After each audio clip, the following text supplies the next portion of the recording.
Halo Bapak Ibu Guru hebat, salam bahagia. Perkenalkan, saya Joko Handoko, saya guru dari SMP Budi Mulia Pangkal Pinang, Kepulauan Bangka Belitung. SMP Budi Mulia Pangkal Pinang menerapkan kurikulum merdeka yang menekankan merdeka belajar dan penguatan profil pelajar Pancasila. Kali ini saya ingin membagikan pengalaman merencanakan dan menerapkan proses pembelajaran berdiferensiasi materi di konteks dengan model problem based learning.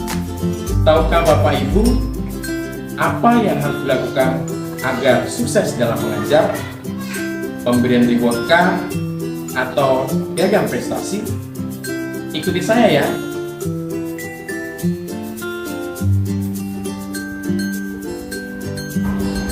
Bapak Ibu Guru mungkin pernah atau sering memperhatikan bahwa peserta didik kita dalam kelas yang kurang bersemangat, tidak konsentrasi dan terlihat cemas. Bahkan kondisi ini terbawa mereka sampai pulang ke rumah. Peserta didik merasa stres dan tertekan dalam menyelesaikan tugas belajar. Melihat situasi seperti ini, Bapak Ibu Guru pasti berpikir, apakah sudah sukses memberikan pembelajaran? Setiap anak adalah pribadi yang unik dengan segala keberagaman yang mereka miliki.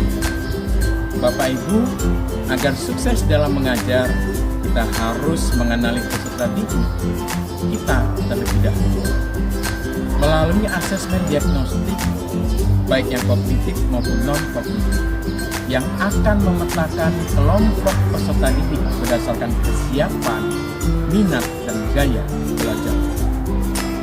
Setelah itu, Bapak Ibu Guru dapat menentukan pembelajaran berdiferensiasi baik mencakup konten, proses maupun produk, sehingga bisa memenuhi kebutuhan peserta didik dan menghasilkan pembelajaran yang bermakna.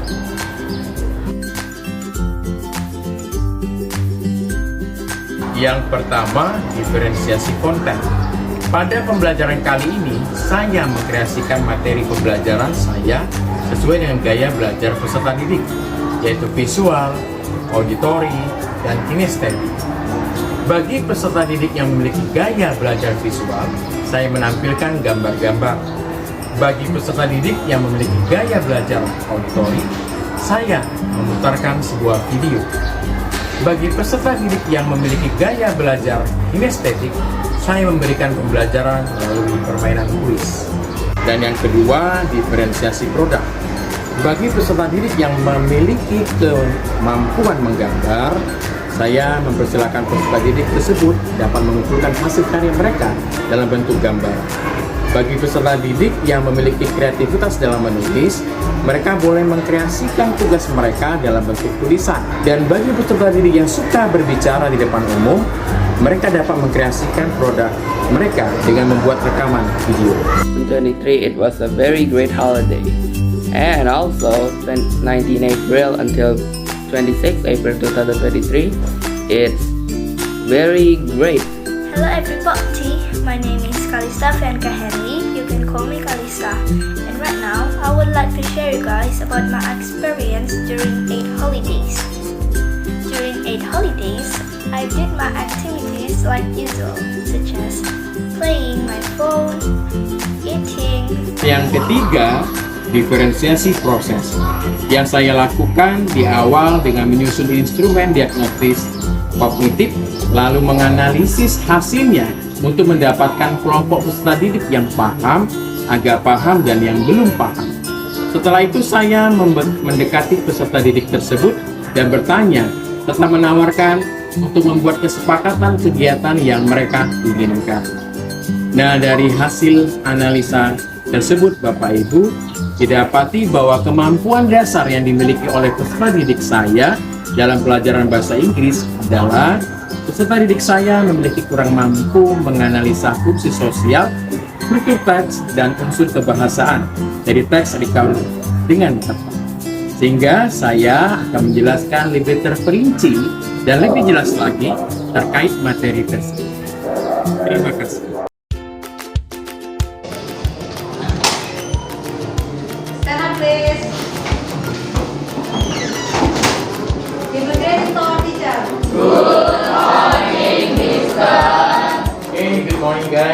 How are you today? I'm fine, and you, sir? I'm fine too, thanks. Okay, before we start to study, it's better for us to pray.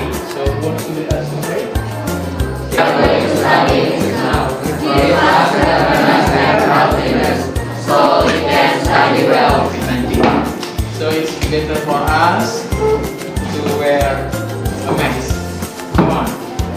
You can use your mask, guys. Jangan lupa kita tetap menjaga protokol kesehatan ya dengan menggunakan mask, masker. When I call your name, you just please raise your hand and then say yes sir or present sir. Do you understand? Yes sir. Okay. Adrian. Yes sir. Agnes. Andra Andika. Yes, sir. Andra Leonardo. Yes, sir. Ariel.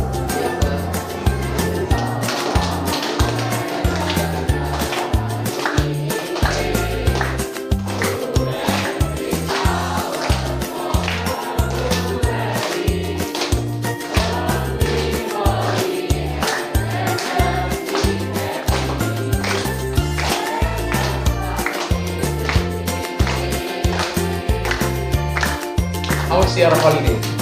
It was very great. Yeah, can you tell us what happened? I went on vacation with my family to the beach. It was so fun, had a lot of things to do there. Also, I went to visit my neighbors and my family's friends who celebrate. We are going to learn about this one, recount text.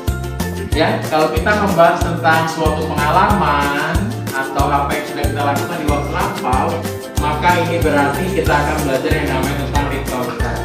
So, what is recount text? Let's check it out. This one. Recount text is used to retell the past events or experiences. Jadi recount text itu adalah teks yang digunakan untuk menceritakan kembali kejadian atau pengalaman yang terjadi di masa lampau. Nah, sebuah teks recount itu ada istilahnya generic structure. Generic structure ini artinya struktur teks. Okay guys, now it's time to play a game. Do you want to play a game? yeah! Okay, so when I spin the wheel, so if there is a name who will come up, so it means that you will be the first to play that game.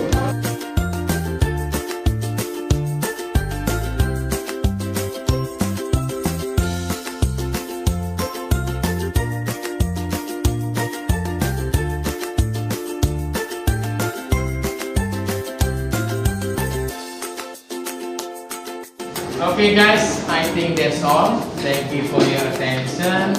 But remember, when we want to tell our past experience, so it means that we are going to learn about recount text. Jadi, kalau kita sudah mau berbicara tentang yang namanya pengalaman di masa lampau, kita ini akan membahas tentang yang namanya recount text. Okay. So see you next week. Bye. Bye!